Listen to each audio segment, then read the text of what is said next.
Halo, perkenalkan nama saya Maria Trisnawati, NPM 1942086. Perkenalkan, nama saya Jennifer dengan NPM 1942128. Memperkenalkan, nama saya Caroline, NPM saya 1942099. Perkenalkan, nama saya Julia Sinta, NPM 1942082. Pertama, saya akan menjelaskan tentang company profile. Nama perusahaan kami adalah Chimmy Bakery. Alamatnya Paradise, Blok A2, nomor 8. Pemilik perusahaan ini bernama Chim Chim. Perusahaan ini berdiri pada tahun 2020. Perusahaan kami fokus pada pembuatan roti. Pada kesempatan kali ini, saya akan membahas mengenai company introduction, mengenai perusahaan Chimmy Bakery. Chimmy Bakery adalah perusahaan manufaktur baru yang didirikan pada tahun 2020. Perusahaan ini memulai produksi pada bulan April 2020. Sebenarnya perusahaan ini hanyalah perusahaan kecil atau bisa disebut dengan pabrik. Pabrik ini memproduksi roti dengan bentuk seperti cimi tentunya, yang kami namai Chimmy Bread. Kemudian kami juga memproduksi roti yang lain juga, yaitu Tata Bread. Tata Bread adalah menu spesial yang diproduksi agar bisa menciptakan varian rasa dan bentuk yang berbeda dari perusahaan ini. Untuk saat ini kami hanya memproduksi 2 roti saja. Akan tetapi mungkin di kemudian hari kami bisa memproduksi lebih banyak lagi varian roti yang berbeda. Dengan berjalannya produksi ini, tentunya kami akan mengeluarkan biaya untuk produksi. Kami juga akan menentukan harga jual roti tersebut. Kemudian kami akan mencatat apa saja yang sudah dilakukan dalam 1 bulan ke dalam jurnal umum hingga ke laporan-laporannya seperti Statement of Profit and Loss dan Financial Position. Kemudian pembahasan sekilasnya, perusahaan Chimmy Bakery memproduksi roti melalui 3 proses dengan departemen yang berbeda. Proses yang pertama yaitu preparatory, yang dimana departemennya yaitu mixing department.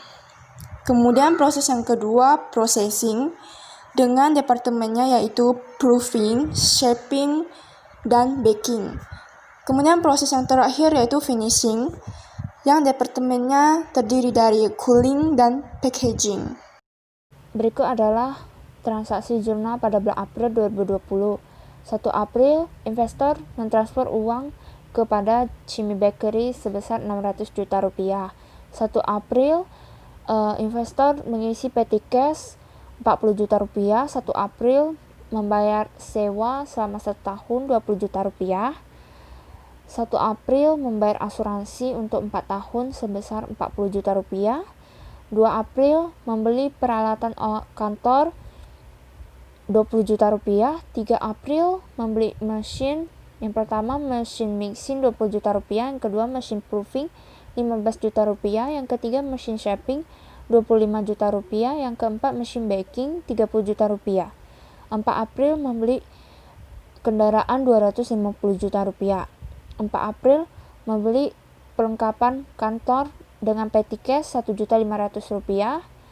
5 April, mengisi bensin dengan petty cash 200.000 rupiah. 5 April, membeli bahan baku dengan kredit 1.800.000 rupiah. 6 April, membeli peralatan mentah dengan kredit 11.020.000 rupiah. 7 April, mengisi bahan baku ke dalam mixing department 29.270.000 rupiah. 10 April, mixing department telah selesai, kemudian ditransfer ke proofing department 29.895.000 rupiah. 11 April, proofing department sudah selesai, kemudian ditransfer kepada shaping department 30.845.000 rupiah. 12 April, shaping department sudah selesai, kemudian ditransfer kepada baking department 32.545.000 rupiah. 13 April, membayar pembelian pada 5 April 2020 sebesar Rp1.800.000. 15 April, backend departemen sudah selesai, kemudian ditransfer kepada cooling departemen Rp32.940.000. 17 April, membayar pembelian pada tanggal 6 April 2020 sebesar Rp11.020.000. 18 April, cooling departemen telah selesai, kemudian ditransfer kepada packaging departemen Rp33.290.000. 20 April,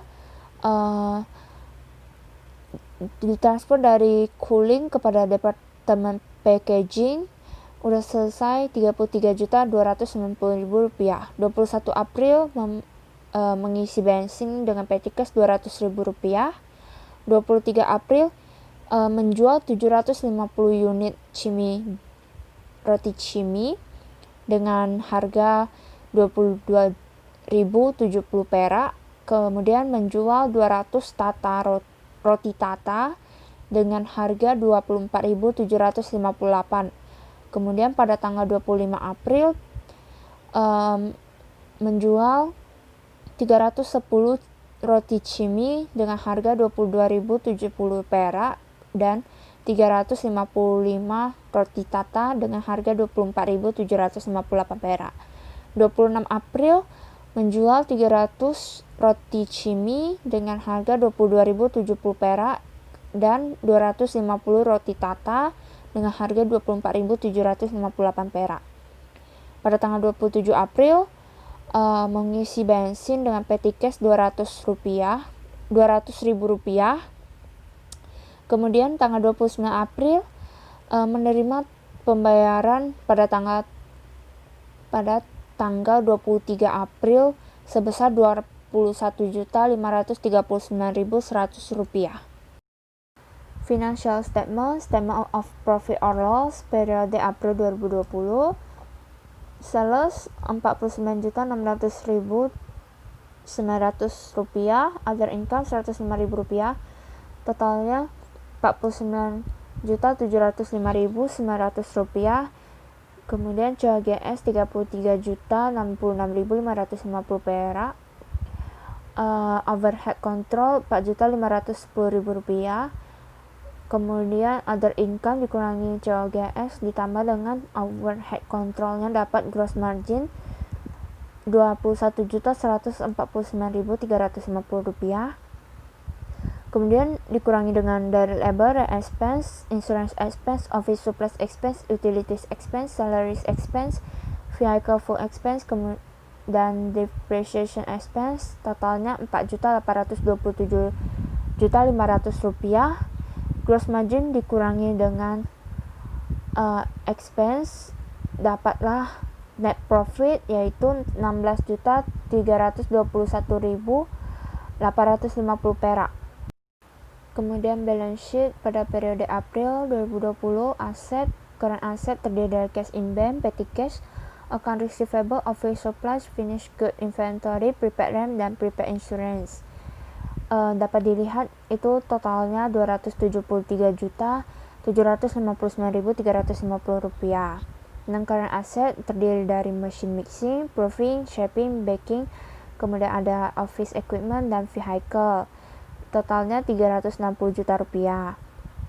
Kemudian kita kurangi dengan akumulasi depresiasi, mixing, proofing, shaping, baking, office equipment, vehicle, dapat Rp3.437.500. Dapat total aset kita Rp630.321.850. Kemudian kita lihat lagi liabilities terdiri dari salaries payable dan utilities payable, totalnya Rp14 juta. Kemudian di bawahnya ada equity terdiri dari capital, return earnings, dan income summary, totalnya Rp616.321.850. Kemudian liabilities ditambah dengan equity, dapat totalnya Rp630.321.850. Balance dengan total aset dan total liabilities itu balance. Oke, saya akan membahas jurnal transaksi yang terjadi pada bulan Mei 2020. Pada tanggal 1, pengisian kas kecil dari kas perusahaan sebesar 14.920.000.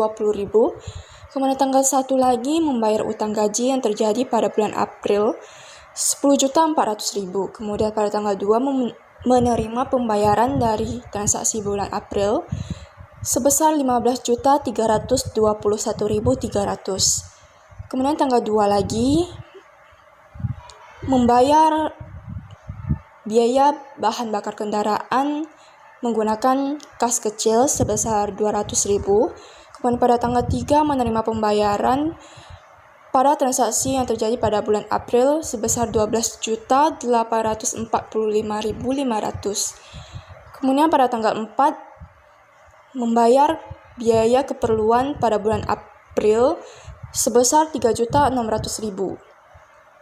Pada tanggal 6 membeli bahan mentah perusahaan secara kredit sebesar 1.800.000. Kemudian tanggal 6 lagi membeli bahan lagi secara kredit sebesar 11.020.000. Pada tanggal 7 memindahkan bahan dari direct labor ke mixing department sebesar 29.270.000. Kemudian pada tanggal 9 produksi sudah selesai dan dipindahkan ke bagian proofing department sebesar 29.895.000. Kemudian pada tanggal 11 membayar bahan bakar kendaraan menggunakan kas kecil sebesar 200.000. Kemudian pada tanggal 11 lagi produksi selesai dan dipindahkan lagi ke shaping departemen sebesar 30.845.000. Kemudian pada tanggal 12 produksi juga selesai dan dipindahkan lagi ke bagian baking departemen sebesar 32.545.000. Kemudian pada tanggal 15 Mei membayar pembelian yang terjadi pada 6 Mei sebesar 1.800.000. Kemudian pada tanggal 16 produksi sudah selesai dan dipindahkan lagi ke bagian cooling department sebesar 32.940.000. Kemudian pada tanggal 18 produksi juga selesai dan dipindahkan ke bagian packaging department sebesar 33.290.000. Kemudian pada tanggal 18 membayar pembelian yang terjadi pada 6 Mei 2020 sebesar 11.020.000. Kemudian tanggal 19 membayar lagi biaya bahan bakar kendaraan menggunakan kas kecil sebesar 200.000. Kemudian pada tanggal 22 produksi pada bagian packaging department sudah selesai sebesar 33.290.000. Lalu pada tanggal 25 menjual 600 unit Chimney Bread dengan harga 22.070 dan 200 unit Tata Bread dengan harga 24.758 ditambah dengan biaya delivery 35.000. Jadi total yang diterima secara piutang yaitu 18.228.600 dengan cost of goods sold pada finished good inventory-nya 12.128.800.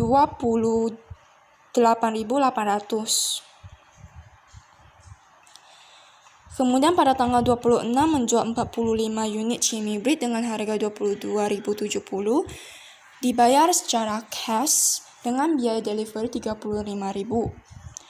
Jadi total yang diterima yaitu 1.028.150 dengan cost of goods sold pada finished good-nya 662.085. Kemudian pada tanggal 27 menjual lagi 300 unit Chimney Bread dengan harga 22.070 dan 250 unit Tata Breed dengan harga 24.758 dengan biaya delivery 35.000.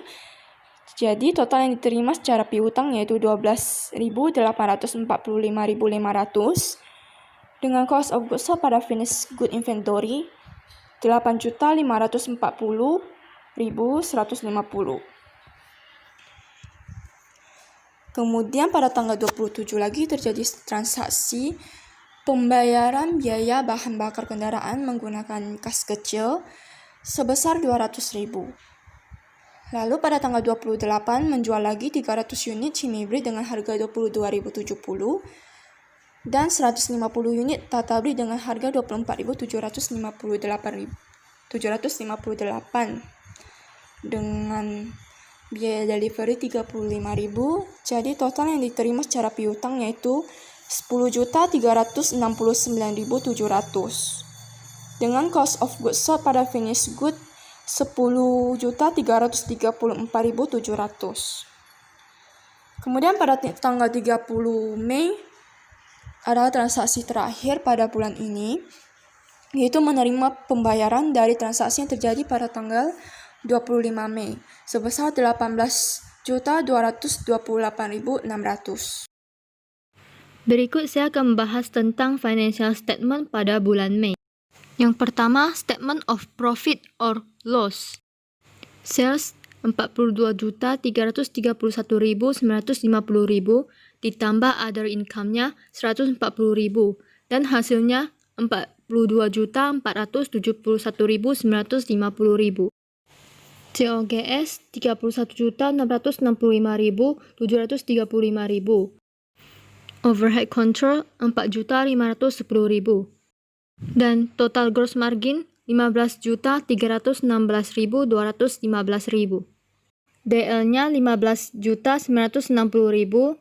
Rent expense 1.666.660.000,67. Insurance expense 833.333.000,33.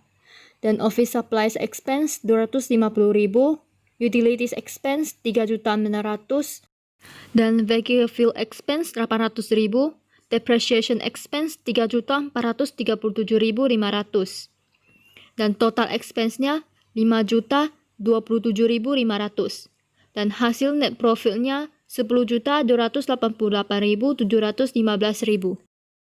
Selanjutnya yaitu balance sheet. Aset. Current asset. Cash in bank 182.614.500. Petty cash 23.880.150.000. Account receivable 23.215.200. Office supplier 1 juta. Finished good inventory 1.847.715.000. Direct labor-nya tidak ada. Prepaid repaint 16.966.666.000,67. Dan prepaid insurance 38.333.333.000,33. Dan total current asset yaitu 287.485.565.000. Selanjutnya non-current asset. Mesin mixing 20 juta, mesin proofing 15 juta, mesin shaping 25 juta, mesin baking 30 juta, office equipment 20 juta, vehicle 250 juta, dan total semua mesin yaitu 360 juta. Selanjutnya dikurangin accumulated depreciation mixing 416.666.000,67, accumulated depreciation proofing 312.500, accumulated depreciation shaping 520.833.000,33, accumulated depreciation baking 125.000, accumulated depreciation office equipment 833.333.000,33, accumulated depreciation vehicle 4.166.966.000,67, dan total accumulated depreciation-nya 6.875.000. Dan total seluruh aset 640.610.565.000. Selanjutnya yaitu liabilities. Salary payable 10.400.000, utilities payable 3.600.000, dan total liabilities 14 juta. equity, capital 600 juta, retained earnings 26.610.565 dan total equity-nya 626.610.565. Total liabilities dan equity-nya 640.610.556. Selanjutnya ada analisis dan hasil. Pada laporan keuangan perusahaan Chimi Bakery di bulan April 2020 bisa dinyatakan baik untuk perusahaan. Laba bersih yang diterima oleh perusahaan sebesar Rp16.321.850. Perusahaan ini juga dapat mengontrol biaya dengan baik. Untuk kategori perusahaan baru, kinerja perusahaan sudah menunjukkan kualitas yang baik. Kemudian perusahaan juga dapat beroperasi dengan modal usaha yang cukup bagus. Pada bulan Mei, laporan keuangan perusahaan jauh lebih baik dari bulan April. Dari laporan keuangan April hingga Mei, bisa dilihat bahwa perbedaan angka mencapai Rp6.066.135.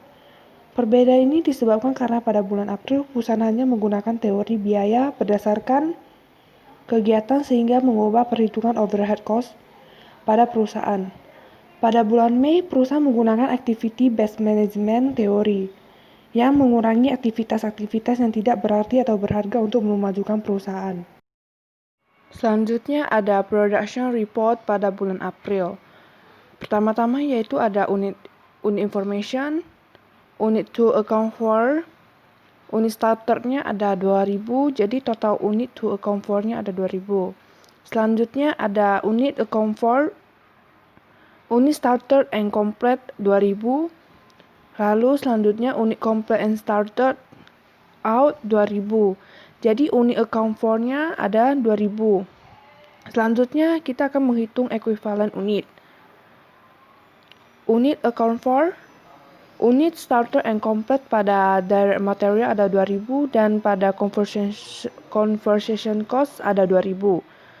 Dan unit in beginning WIP 100%, unit in ending WIP 100%, jadi hasilnya 0. Lalu total unit account for pada direct material 2000, conversion cost 2000. Lalu selanjutnya ada cost information. Cost to account for pada direct material include during period pada direct material ada 12.820.000. Dan pada conversion cost ada 17.950.000 dan totalnya ada 30.770.000. Jadi total cost to account for pada direct material 12.820, conversion cost 17.950. Jadi totalnya 30.770. Selanjutnya kita akan menghitung cost per equivalent unit. Current cost-nya pada direct material ada 12.820.000 dibagi dengan dividen by equivalent unit 2000. Jadi cost per equivalent unitnya ada Rp6.410. Dan conversion cost-nya pada current cost ada 17.950 dibagi dengan dividen by equivalent unit ada 2000 dan cost per equivalent unit adalah Rp8.975. Jadi total dari direct material dan conversion cost ada Rp15.385. Selanjutnya cost account for. Unit starter and complete-nya jadi ada 30.770.000 dan conversion cost-nya ada 30.770. Jadi ending WIP-nya direct material dan conversion cost, total cost account for-nya ada Rp30.770.000. Selanjutnya ada production report Mei pada bulan Mei. Production report pada bulan Mei ini hasilnya sama dengan production report pada bulan April. Berikut yang terakhir adalah conclusion. Perusahaan Chimi Bakery bergerak dalam bidang manufaktur yang memproduksi roti, baik itu menjual kepada konsumen secara langsung ataupun jual ke pasar atau supermarket. Kesempatan yang dimiliki oleh perusahaan ini yaitu memiliki sebuah hubungan baik dengan pemasok atau konsumen. Strategi yang dapat diterapkan oleh Chimmy Bakery adalah penetrasi pasar, pengembangan pasar, dan pengembangan produk.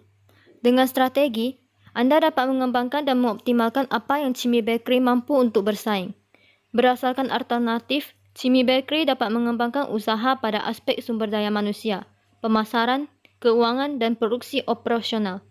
Strategi ini juga bisa menjadi rujukan agar tatanan internal perusahaan dapat bertahan dan berusaha untuk masa depan. Transaksi penjualan di Chimmy Bakery Company dimulai dengan pengiriman barang.